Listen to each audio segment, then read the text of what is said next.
queridos amigos, queridas amigas, a nossa gratidão e a nossa honra pelo ensejo novamente de estar aqui nessa veneranda casa, nessa abençoada instituição.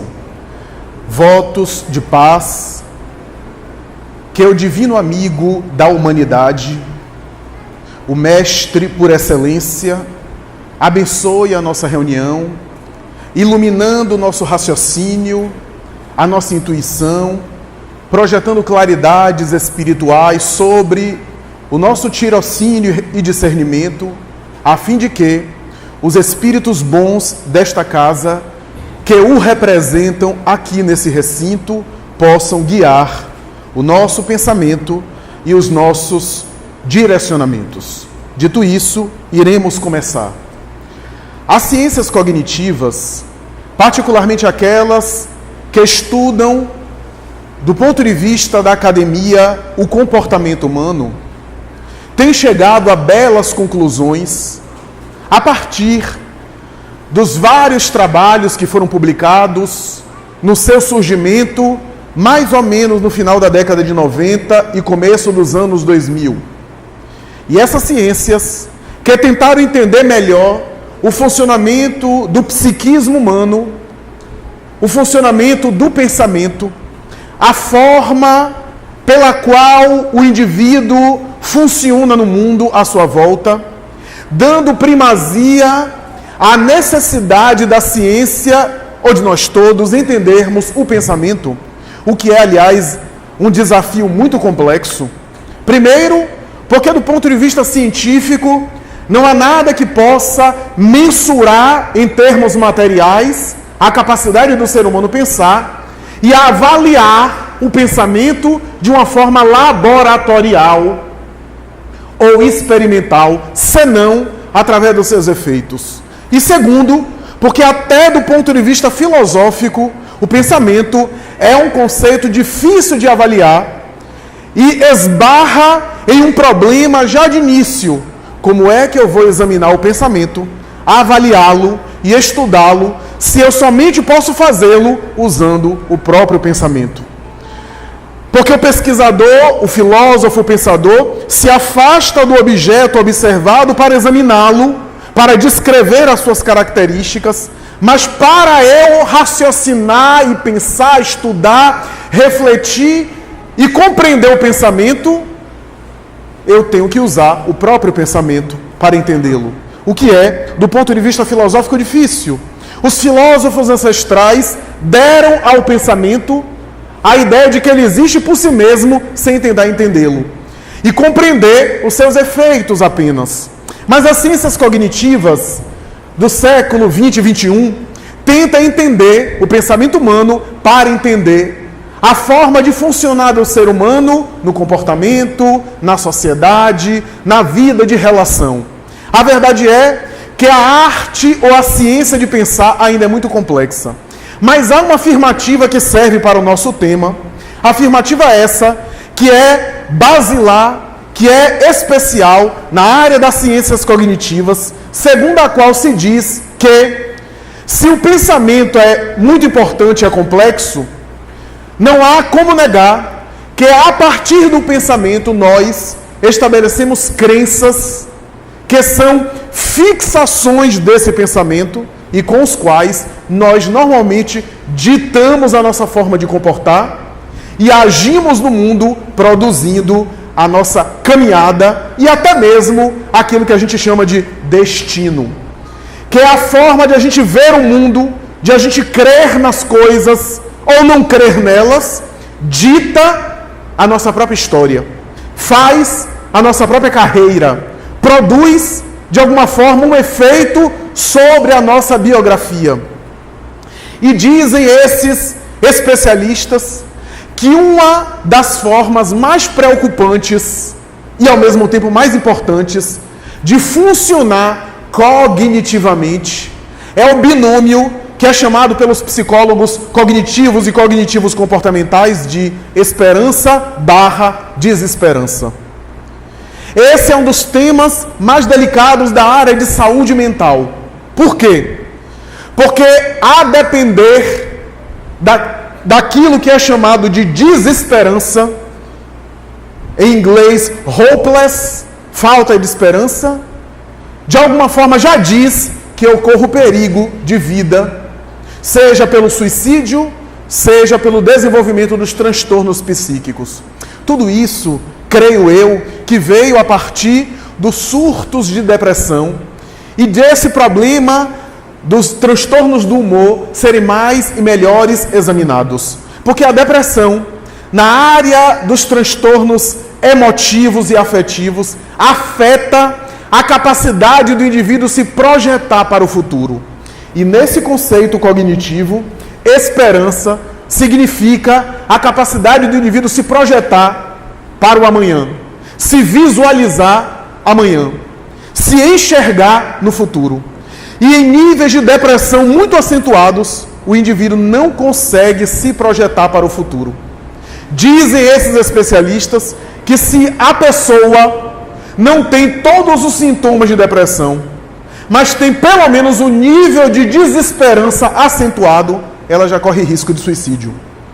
Porque ao não conseguir se enxergar amanhã, ela emocionalmente já se encontra fragilizada e corre risco de dar cabo da própria existência orgânica. Isso significa, de uma outra forma, que a nossa visão de mundo, a nossa visão em relação à prospecção, ao futuro, afeta profundamente, seja mais ou seja menos, a depender do valor que a gente dê a essas afirmativas, porque é uma das áreas das ciências do comportamento, não é a única, embora seja valorosa, a depender de como mais ou menos a gente pensa, enxerga as coisas e com isso se projeta para o futuro, assim é a nossa saúde mental e a nossa vida de relação. Isso, de alguma forma, diz muito da nossa forma de funcionar. A verdade é que as ciências que examinam o problema se circunscrevem na temática à vida exclusivamente material. E em algumas situações se debatem para tentar dar sentido às coisas, para tentar produzir no sujeito que tem alguma alteração mental, ou no sujeito que tem alguma questão nessa área, encontrar esperança para as coisas à sua volta, para a vida na qual ele está, na experiência pela qual ele passa. Os indivíduos, os estudiosos, tentam sempre fazer essa ponte, despertando no sujeito que ele possa se conectar com algum sentido na vida que ele tem. Porque se eu não dou sentido à vida que eu tenho, a vida para mim não tem sentido. Se eu não consigo encontrar significado no contexto no qual eu vivo, as coisas nunca terão significado para mim.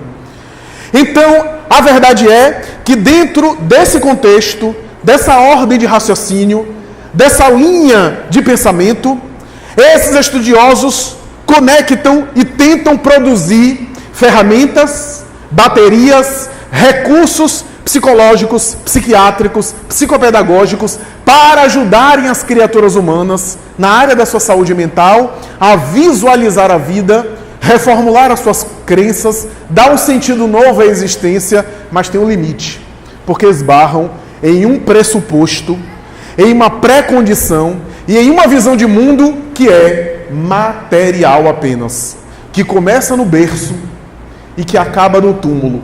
E a visão material, a ideologia materialista, o instrumental ideológico de ver as coisas apenas no sentido material, já possui limitações. E se tem limitações, também oferece limitações na área da saúde mental. Porque já se parte do pressuposto que a vida é apenas o mundo sensível, o mundo material, como está. Ignorando as belas teses socrático-platônicas do invisível, do não ser, da além da matéria. Ou como dizia Antoine Saint-Exupéry, o essencial é invisível aos olhos. A ideia de que, como dizia também Anaxágora, filósofo pré-socrático, tudo aquilo que não existe é, e tudo aquilo que existe não é. É para endoidar, mas é por aí mesmo. O que significa dizer que as coisas legítimas e verdadeiras escapam às nossas percepções materiais grosseiras. Que as verdades da origem das coisas que nos cercam, nós não conseguimos palpar, pegar, perceber e ver.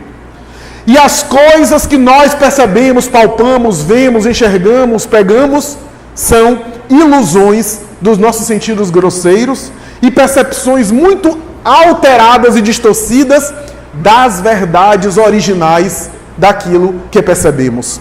Isso significa dizer que o mundo material, como diz uma velha tradição oriental, é impermanente. Pela própria constituição do mundo sensível à nossa volta, ele é impermanente. Isto é, está sujeito a transformações, deformações, consumições e destruições. O que significa dizer que se nós estamos inseridos nesse mundo, estamos sujeitos a esses fenômenos. É a segunda lei da termodinâmica da entropia. A vida desenvolve-se e produz o desgaste da energia que constitui a matéria densa, que nada mais é do que uma expressão somática e condensada da energia dissociada, para a sua consumição, para a sua transformação molecular. Estamos todos caminhando, do ponto de vista material, para a dissolução daquilo que hoje está muito bem constituído e apresentado. O que significa dizer que a vida no mundo material são essas dissoluções, são essas transformações importantes. O que levou um grande psicanalista a dizer, baseado no pensamento de Freud, que a vida humana é perda.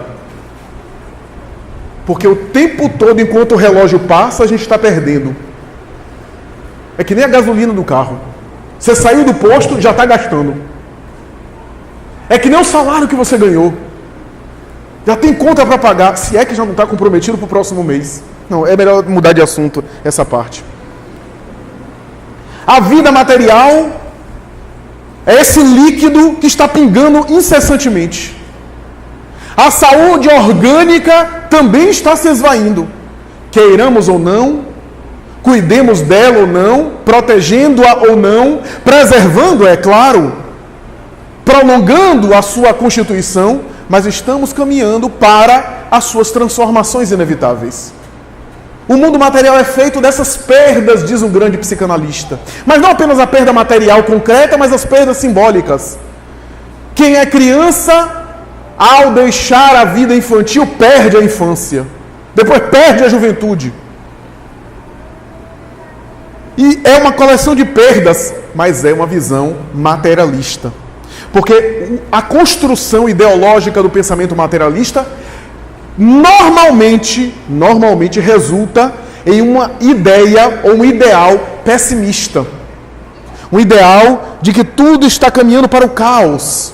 Essa é a visão conhecida, clássica, a visão do sofrimento, a visão da angústia, o que levou uma série de pensadores famosos que tinham como base fundamental essa ideia materialista a concluírem que a vida é ruim, que a vida não tem nenhum sentido, que a vida está caminhando para o nada. Recordando-me, por exemplo, de Arthur Schopenhauer, o famoso filósofo pessimista alemão, que chegou a pregoar o suicídio como solução para o problema da angústia, porque ele tinha graves transtornos psíquicos e de comportamento, que depois de abandonar uma tese esdrúxula na Universidade de Leipzig, na Alemanha, procurou defender que o ser humano é um animal que tem a funesta capacidade de raciocinar, e quanto mais ele raciocina e compreende a sua realidade, mais ele sofre. Porque quanto mais ele descobre o que é realmente a vida, mais ele padece do sofrimento que é inerente à vida.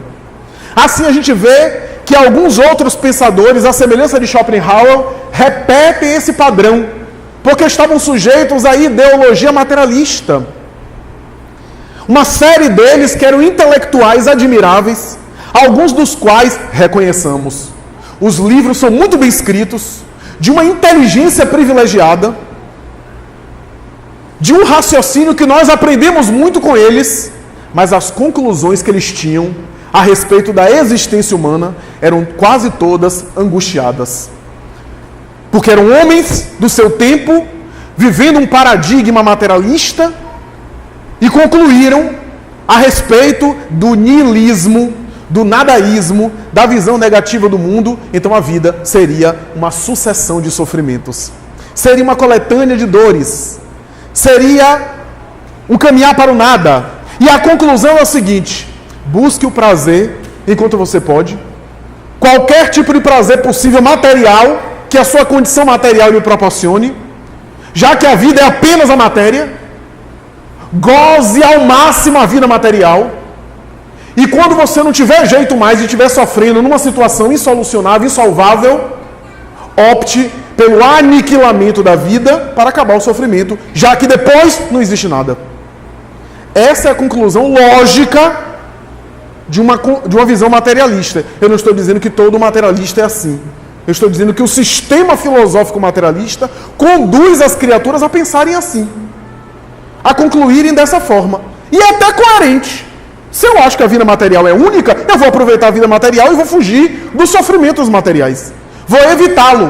O que levou Sigmund Freud na psicanálise a estruturar o psiquismo como uma realidade que busca prazer e foge do sofrimento. Pelo menos na sua teoria do princípio do prazer. Depois ele fez a teoria além do princípio do prazer, quando elaborou a tese da destruição, do thanatos, uma função destrutiva que também existe na criatura. Quando eu examino, por exemplo, o pensamento de Sartre, ele foi vítima da Segunda Guerra Mundial.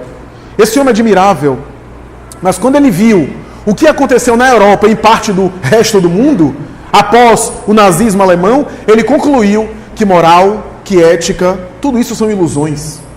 São construções da cultura e da sociedade que não tem fundamento nenhum. A ética moral, no fundo, é o instinto de sobrevivência. Porque ele viu pessoas, por exemplo, na Segunda Guerra Mundial, venderem as próprias filhas aos soldados nazistas por uma barra de chocolate. Criaturas nos esgotos de Paris, nos undergrounds, se alimentando de gafanhoto, de ratazana. Ele vai dizer, moral não existe, só existe o instinto de conservação da vida, e o existencialismo é uma proposta que tem também uma finalidade hedonista, de viver o prazer a todo momento, de gozar as sensações apenas material e de lutar contra o sofrimento. Aliás, ao longo da história da humanidade, o sofrimento sempre foi um desafio para pensadores. O próprio Buda, que embora concluiu o seu pensamento de uma forma otimista, ele começou as nobres verdades do pensamento budista dizendo: a vida é sofrimento. A vida humana é sofrimento. Mesmo aqueles que estão bem, esse bem já é um sofrimento, porque quando não vão ficar bem, vão ficar com saudade do tempo que estava bem, que não estão mais. Olha que coisa. Só fluoxetina, citalopram, os inibidores de recaptação de serotonina, para ver se dá um ânimo antidepressivo nesse povo. Mas era a visão de que tudo na vida é sofrimento, tudo no mundo material é sofrimento, e assim por diante.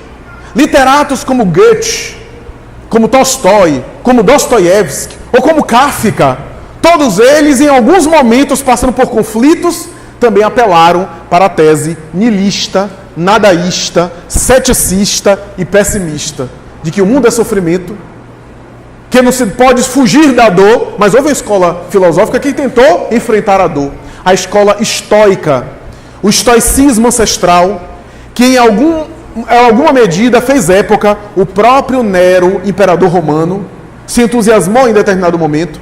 Sêneca, que era o seu braço direito, um dos seus auxiliares, era estoico, aprendeu o estoicismo grego, e era uma cultura filosófica de enfrentar os sofrimentos. Conta a tradição que Nero, que era perverso, como a história diz, pegou o braço de Sêneca e começou a torcer para saber até onde ia o estoicismo dele. E Sêneca, segundo a tradição, não se sabe se essa história é verdadeira, olhou para Nero e disse: Senhor, se continuar torcendo o braço, vai quebrar. E depois de alguns minutos, o estralo. Viu, Senhor? Quebrou. Era o estoicismo, só que o estoicismo lidava com sofrimentos físicos, não conseguia lidar com sofrimentos da alma. Porque se eu posso me preparar para uma dor material, quem é que pode prever o momento que vai passar por uma angústia, por uma calúnia, por uma traição, por uma difamação, por uma bofetada moral? Ademais, se eu vivo a vida preparando-me diante do sofrimento que ainda não chegou, eu vivo uma vida angustiada. Tem muita gente até no espiritismo. Eu tenho uma amiga no espiritismo, dentro do movimento espírita, que diz isso. Eu não vou nem rir hoje, porque amanhã vai acontecer uma tragédia. Mas então ria hoje, porque quando amanhã a desgraça aparecer na sua vida, você já está até fortalecida pelo riso que você teve ontem. Ah, não, porque se eu rir hoje acontece alguma coisa comigo. E acontece mesmo. Acontece. Porque, por exemplo, se uma pedra vir de lá, bate na cabeça dela, porque ela faz assim, tá vendo? Bateu em mim. Porque é uma espécie de sadomasoquismo psicológico, de auto-punir-se, de auto-afligir-se, de auto-castigar-se. Então é essa a tendência, porque a visão material nos enseja isso. Porque no mundo material, por melhor que seja a vida material, o prazer e a experiência material têm limites. Eu consigo algo agora que me satisfaz, amanhã já não me satisfaz tanto, eu quero outra coisa. Eu compro uma coisa que eu tanto quero, essa coisa mais tarde eu já não dou o mesmo valor simbólico. Além das comparações com outrem, que de repente tem uma coisa melhor que a minha, e aquilo que era tão bom para mim, quando eu vejo no próximo que é melhor, já não... Então, o mundo material é feito dessas conquistas que são importantes, as conquistas materiais, mas são insuficientes. As coisas dão colorido para a nossa vida, mas não preenchem os sentimentos. Não solucionam as nossas insatisfações. O que é que a gente está vendo no mundo? Um mundo apenas do materialismo, do utilitarismo e do consumismo, onde a nossa vida é apenas o consumir, em todos os sentidos considerados, e a insatisfação. Notemos que o consumismo, não tenho nada contra o consumismo, mas o consumismo, ou seja, o ter apenas como meio de vida, como finalidade de vida e não como meio, não tem resolvido os nossos problemas. Não tem solucionado o problema da depressão, as nossas angústias, os nossos problemas de relacionamento. As facilidades tecnológicas e culturais não têm nos ensejado uma melhora nessa qualidade de vida. O Espírito Emmanuel, através de Chico Xavier, em uma das obras vai dizer: se você olha o mundo apenas do ponto de vista material, você vai perceber que tudo no mundo, materialmente falando, ou está morto ou vai morrer. Aí eu já nem recomendo antidepressivo, eu já recomendo carbolítio, eletrochoque, porque aí é muita falta de perspectiva. Mas é verdade, Emmanuel está certo. Tudo no mundo material ou está morto ou um dia vai morrer. Está caminhando para isso. Depois dessa palestra, 1 hora que se passou. 1 hora mais próximo da morte. Essa é a visão materialista. Essa é a visão do niilismo. E essa é a visão que as próprias religiões do passado também estabeleceram. A ideia de culpa, de pecado, de que o mundo é um vale de lágrimas, que a criatura deve sofrer na terra, porque ao sofrer ela se livra do pecado e encontra Deus. Ela tem que odiar o mundo, rejeitar o mundo para buscar a espiritualidade, que são também propostas negativas e pessimistas. O que levou alguns filósofos a dizer que as religiões causaram mais mal do que bem às criaturas. Causaram mais mal-estar do que bem. Eu acho um exagero, mas de alguma forma, em certo sentido, tem razão. Pelo menos as religiões de determinadas épocas, de certos períodos da humanidade. A verdade é que, com toda essa contribuição, com toda esse caldo de cultura, Jesus, à sua época, apresentou uma mensagem otimista. Notem que a mensagem de Jesus é toda calcada na esperança. A esperança de algo melhor, que ele chamava Reino dos Céus, ou Reino de Deus. Esse Reino de Deus dar à criatura essa esperança das ciências cognitivas, porque tira os pés do indivíduo no chão. Só que Jesus conseguiu algo que antes não havia sido feito como ele fez. Pelo menos não com as palavras que ele usou e a forma como ele abordou. Ele colocou essa esperança numa vida melhor, que não se limita à vida material. O que não quer dizer que na vida material a gente não possa construir esse reino, o qual a gente vai levar para mais tarde vivê-lo de maneira mais integral. Jesus estabeleceu que nós não somos daqui, já que o reino dele não é daqui, portanto a felicidade completa não é daqui, apesar de começar aqui. E se nós não somos desse mundo, e a felicidade também não é desse mundo, a felicidade é nossa, porque nós também não somos desse mundo. Jesus estabelece de uma maneira fantástica a ideia e a lógica da justiça divina. Até Jesus, Moisés e a tradição religiosa estabeleciam a justiça de Deus, mas com castigo e prêmios materiais. Jesus espiritualizou essa justiça divina quando disse que a compensação existia, mas não era material necessariamente. Começa aqui, mas é após a vida, numa vida melhor, numa vida que se espera, já que a vida material não é um inferno, não é um degredo, não é um vale de lágrimas, mas também não é uma Shangri-La, não é o paraíso, é uma escola, é uma coleção de experiências, tem uma função pedagógica de crescimento, e que deve ser vista dessa forma, como uma coleção de testes, ou como nós espíritas gostamos, de provas, de avaliações. A gente está sendo avaliado na experiência material. Jesus estabelece isso e vai dizer nas suas bem-aventuranças, bem-aventurados os aflitos, algumas traduções, os que choram, outras, os que sofrem, porque serão consolados, prometendo uma consolação aos aflitos. Muita gente não sabe que as bem-aventuranças têm um encadeamento. Essa é a segunda bem-aventurança. A primeira, do capítulo 5 de Mateus, versículo 1, ele diz: bem-aventurados os pobres de espírito ou os humildes de espírito, porque é deles o reino dos céus. Dizem os melhores estudiosos que uma bem-aventurança puxa a outra. Então, bem-aventurados os aflitos. Que aflitos é que serão consolados? Os pobres de espíritos, porque deles é o reino dos céus. Porque será que todo mundo que sofre é bem-aventurado? Tem o sofrimento do ódio, tem o choro da vingança, da ganância, da destruição do outro. A dor em si não faz a criatura crescer de maneira per si, isolada. Amélia Rodrigues Espírito, por Divaldo Franco, vai dizer que a dor pode revoltar ou pode amadurecer. A dor em si é neutra, mas a forma como o indivíduo lida com ela, e da qual o indivíduo pode extrair o melhor ou o pior, é que faz o indivíduo amadurecer, crescer ou piorar a sua situação, ou revoltar-se. Então, quem são os bem-aventurados aflitos que serão consolados? São os humildes de espírito, da primeira bem-aventurança, porque deles é o reino do céu. Porque a criatura humilde é a criatura mais madura. Porque se eu sou orgulhoso, eu não aceito o sofrimento. Se eu sou orgulhoso, eu vou dizer: por que eu? A humanidade toda passa por problemas, mas eu não posso, porque no fundo eu me sinto melhor. O orgulho, diz Allan Kardec, é a causa de todas as mazelas humanas. Na origem de todas as mazelas humanas sempre há um sentimento de orgulho, de superioridade, como diz em psicanálise atual, do ego. Então Allan Kardec vai discutir isso, vai examinar essa questão. E, portanto, os humildes de espírito, que deles é o reino dos céus, que são os bem-aventurados aflitos, eu só entendi isso depois.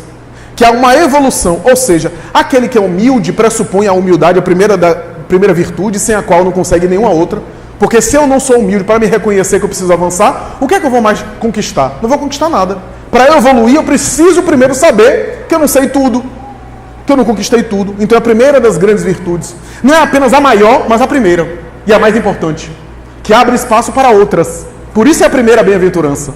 Mas a segunda, os aflitos, por quê? Porque a criatura que já amadureceu, humildade, sinônimo de amadurecimento, amadureceu, sabe extrair do sofrimento melhor.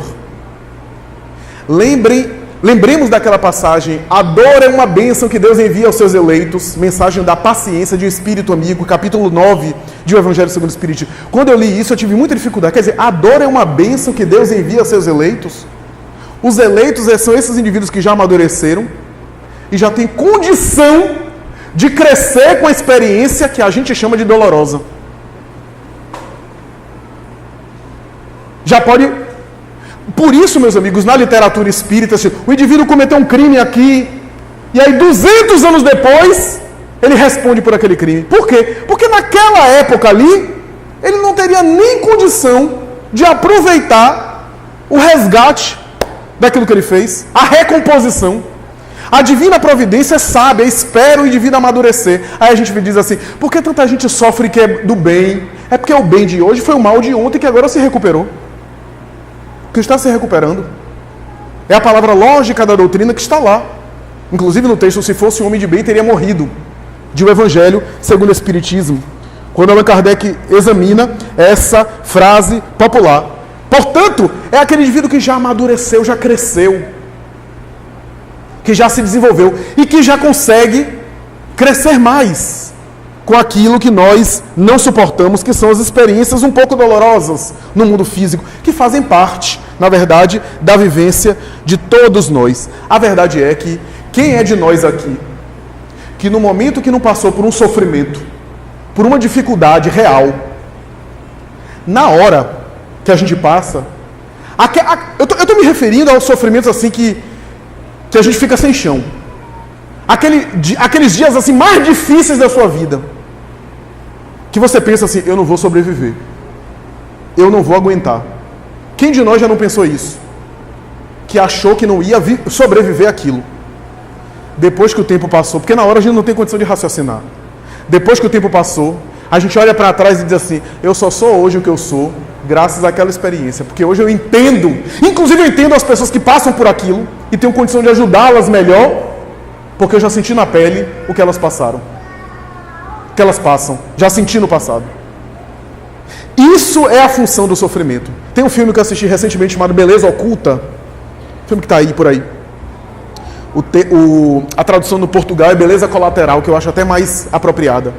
E há um diálogo interessantíssimo. Eu não vou ser Silvio Santos contando o final do filme, mas há um diálogo interessantíssimo que um dos personagens chega e diz assim, você está perdendo quem? Ele diz, não, eu estou perdendo minha filha. Está já desenganada, está quase desenganada pelos médicos em estado terminal.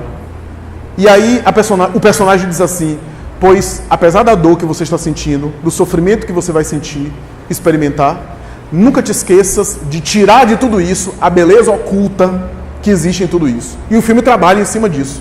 A beleza oculta. Que há uma beleza dentro da dor. Não é o masoquismo de gostar de sofrer, que aí seria um transtorno. Mas é saber também entender a mensagem do sofrimento. Compreender as mensagens do sofrimento. E o que é que o sofrimento me causa? Porque, como diz Emmanuel, as limitações que eu vivo no mundo material são representações das limitações internas que eu trago. No momento que eu supero essas limitações internas, as limitações de fora já não tem necessidade de existir por falta de função pedagógica. Por falta de função pedagógica. Então são os desafios da experiência. Jesus costumava dizer, no mundo só tereis aflição. Não é porque Jesus gostava de que as pessoas sofressem, mas porque no mundo material tudo são esforços. Tudo são esforços. Quem quer estudar para passar um concurso sabe. Quem tem que chegar no horário para fazer palestra, eu mesmo, vai para lá, vai para cá, contacto aqui a nossa Geisa, faço e acontece, pego equipamento e Aí a pessoa vai no trabalho de manhã, aí está sem condução, vai pegar um ônibus, aí fica, pega um ônibus, eu não pego esse ônibus que está passando aí, mas está cheio, eu estou tão em cima da hora, será que eu pego ou eu espero o próximo ônibus chegar? De repente o próximo ônibus chega e está vazio, mas se eu esperar e o próximo ônibus atrasar demais, eu vou chegar atrasado no trabalho. Olha o dilema, isso é aflição. No mundo só tereis aflições. Então a pessoa fica, sabe, eu vou pegar esse ônibus assim mesmo, esse ônibus que nem desencarnado entra de tão apertado. Eu entro no ônibus, daqui a pouco o outro chega lá atrás, vazio. Aflição. Aflição não é só uma dor de uma doença dilaceradora. São esses desafios humanos. Tudo no mundo são esforços. Você quer comer uma pizza daqui a pouco? Vá fazer a pizza. Aflição. Porque tudo no mundo é trabalho.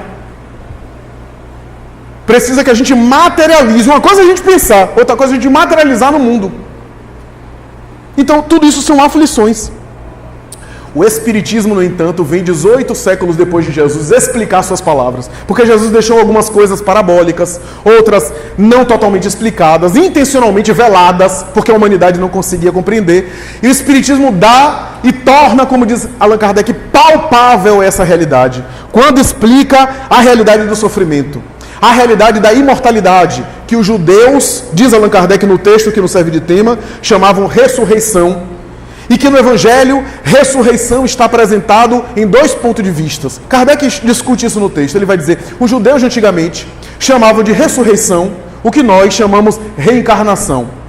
Porque o ressurgir na carne seria o espírito tomar na carne novamente a experiência do corpo em outro corpo. É a ideia da reencarnação que nos judeus tinha essa terminologia. No entanto, no Evangelho e na Bíblia, nós encontramos 2 termos: ressurreição dos mortos e ressurreição da carne. A ressurreição dos mortos é quando o indivíduo morre fisicamente, se liberta do corpo e reaparece depois de morto. Jesus ressuscitou dos mortos. E a ressurreição da carne é quando o indivíduo retorna à carne. Elias ressuscitou na carne de João Batista, diz Jesus no Evangelho. Então, um significa reencarnação na nossa linguagem e outro ressurreição. A ideia, no entanto, é de que em uma e em outra situação, o mundo espiritual é o nosso mundo de origem. E se nós exercitarmos a nossa dimensão espiritual, se nós fortalecermos nosso aspecto espiritual, se nós nos mantivermos em conexão com as realidades de origem, as coisas da terra têm um valor que a gente dá, tem um valor que a gente atribui. Se eu dou muita importância a uma coisa, aquela coisa cresce. Tudo depende da minha visão simbólica sobre a ocorrência, sobre o episódio, sobre o acontecido. Allan Kardec vai dizer que o Espiritismo torna as palavras de Jesus palpável, porque Jesus falava do reino dos céus, da vida futura, mas não explicou, porque não podia explicar. A humanidade não teria condição, não havia nem linguagem. Jesus reservou, como está no Evangelho de João, capítulo 14, para o futuro, explicar aquilo que ele dizia de maneira bem-aventurança, falando das aflições, falando das parábolas, dando a consolação. O Espiritismo explica a vida espiritual, mostra como é a vida espiritual, mostra as consequências dos nossos atos, a nossa vida de além-túmulo, e explica o bem-aventurados aflitos com a palavra resignação, que é o texto de Kardec, motivos de resignação. A resignação que o Espiritismo apresenta não é uma acomodação, não é um acatar irracionalmente, é algo dinâmico. É trabalhar para mudar aquilo que eu posso mudar. É investir na transformação interior para melhor, para mudar a minha vida para melhor também. Mas é saber assimilar aquilo que eu não posso mudar. E o Espiritismo ajuda eu a discernir um do outro. Porque ajuda eu a discernir o que é que eu posso mudar e que eu tenho que mudar, porque aquilo está me causando sofrimento. E o que eu não tenho como mudar no sentido concreto, mas eu tenho que internalizar e aprender com a experiência, porque aquilo será útil ao meu progresso. Em todas as situações. Na vida de convivência. Parabenizo aqui o casal, que foi anunciado 39 anos. Eu tenho certeza que se eu entrevistá-los aqui, 39 anos de convivência não se consegue apenas com prazer, mas com renúncia, com sacrifício, com tolerância, com compreensão, com perdão. Porque quando a gente fala de perdão, a gente já pensa na cruz, pensa em alguém batendo em outra pessoa e a gente perdoando. Não, e os pequenos perdões do dia a dia? Que às vezes a pessoa não teve nem intenção. Porque vocês têm mais experiência que eu para falar. Mas viver em família, na intimidade, é um desafio. Já demonstra a estabilidade deles. Porque viver em família, eu costumo dizer que casamento é uma espécie de personal trainer do espírito. Fisioterapia.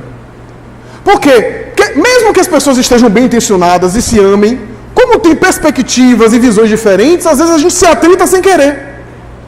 Então, viver em família é ser incomodado. Você quer ficar no escuro no quarto, aí vem alguém e liga a luz. Você quer ficar no claro, vem alguém e desliga a luz. Quer viver em família? É viver essas situações. E a convivência íntima próxima é o termômetro para dizer como é que você está espiritualmente. Porque quando aquele filho irrita você e você fica irritado, mas esse menino me tira a paciência. Não é o menino, é você que está assim. Ele foi um benfeitor, ele mostrou a você o que você é. Porque talvez você ficou na ilusão achando que você era outra coisa, que você já era paciente. Aqueles que nos irritam são colaboradores do nosso progresso. É só a gente saber lidar. Porque eles botam a régua e dizem onde é que a gente está. Como diz Joana de Ângeles, uma pessoa treinando a paciência. O que você está fazendo? Estou treinando a paciência. Mas você não parece uma pessoa paciente. Mas eu sou. E começou a briga. Você quer treinar paciência? Só se treina paciência com pessoas difíceis. Porque treinar paciência com Chico Xavier é fácil. São os testes, são a vida no mundo material. Para concluir o nosso comentário, a resignação é aquilo que os especialistas chamam de resiliência. A capacidade de lidar com pressões. Os espíritos evoluídos, eles têm capacidade, eles são delicados, sensíveis, mas ao mesmo tempo são cristais, diamantes, que lidam com pressão. A gente vê uma Joana de Ângeles, as fotos dela, né? Até a sobrancelha delicada, né? Bonita.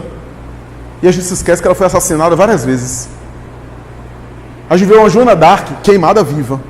Os espíritos superiores têm uma capacidade incrível de resistir à pressão.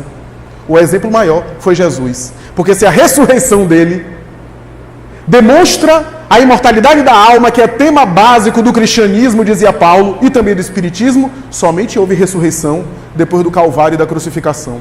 A crucificação do Cristo, todo aquele processo do Calvário, com o espírito daquele, ele escolheu aquela experiência para mostrar para nós todo tipo de... Porque ali tem todo tipo de sofrimento. Tem sofrimento físico, tem sofrimento moral, tem traição, tem calúnia, tem maledicência, tem intriga. Todo tipo de sofrimento que a humanidade pode viver está ali na cruz. Tudo. Tem democracia. Não foi a democracia que escolheu do Barrabás? A maioria foi que escolheu Barrabás e escolheu crucificar ele. Tem tudo ali. Então, ali está o exemplo. Mas apesar de não ser endividado, de não ter dívidas anteriores, de não ter nenhuma questão com o seu passado, como a maioria de nós tem, como dizia Chico Xavier, a gente adquire dívida no atacado e vai pagando a prestação. Que é verdade, né? Eu mato alguém em uma encarnação passada, aí eu recebo esse alguém como filho, quer dizer, tirei a vida e agora dou a vida. E aí, aquele indivíduo comigo, na convivência, na dificuldade, na educação, na criação do filho, na mensalidade da escola que mata os pais, vai encaminhando. Quando nós dois desencarnarmos, ainda que a gente se lembre da outra encarnação que um matou o outro, a mais recente a gente foi pai e filho. E aquela situação é superada. Veja que a reencarnação é uma grande inteligência da providência divina, que reúne. O que é que eu quero dizer com isso? É o que você faz agora, mais tarde você vai encontrar a mesma situação. O que você fizer nos outros, você vai encontrar esses outros mais tarde naquela mesma situação. Para concluir, por fim, quem lê o Nosso Lar vai ver o caso do pai de André Luiz, porque se André Luiz estava no umbral, o pai de André Luiz estava numa situação assim, mais agitada que umbral, para ser generoso, né? Porque quando André Luiz despertou e perguntou, minha mãe, cadê meu pai? Ah, ainda está anos em uma região mais densa com as duas amantes dele. E aí, o que vai acontecer com ele? Ele vai reencarnar. Eu escolhi, ela nem precisava, porque estava no plano superior. Veja o que é o amor. Eu escolhi reencarnar com ele, vou ser esposa dele novamente, e essas duas mulheres vão ser nossas filhas. Aí você pensa, coitada da mãe de André Luiz, né? Escolheu um negócio desse, coitado dele. Você imagina o que é que vai ser desse pai mais tarde, duas filhas adolescentes? O que ele fez nos sentimentos delas, mais tarde ele vai viver como filhas. Quando uma ficar namorando, ele vai querer tomar passe no centro, vai querer tomar remédio de pressão, vai querer morrer. né? Quando uma das filhas casar, ele vai ter um piripaque. E os conflitos passionais dentro de casa para sublimar os sentimentos. Porque o que eu faço nos outros e o que eu gero no sentimento dos outros, mais tarde eu venho encontrar esses daí para recompor o que eu fiz. É a reencarnação, é a ressurreição, a imortalidade da alma. E são os motivos de resignação. Muito obrigado, muita paz.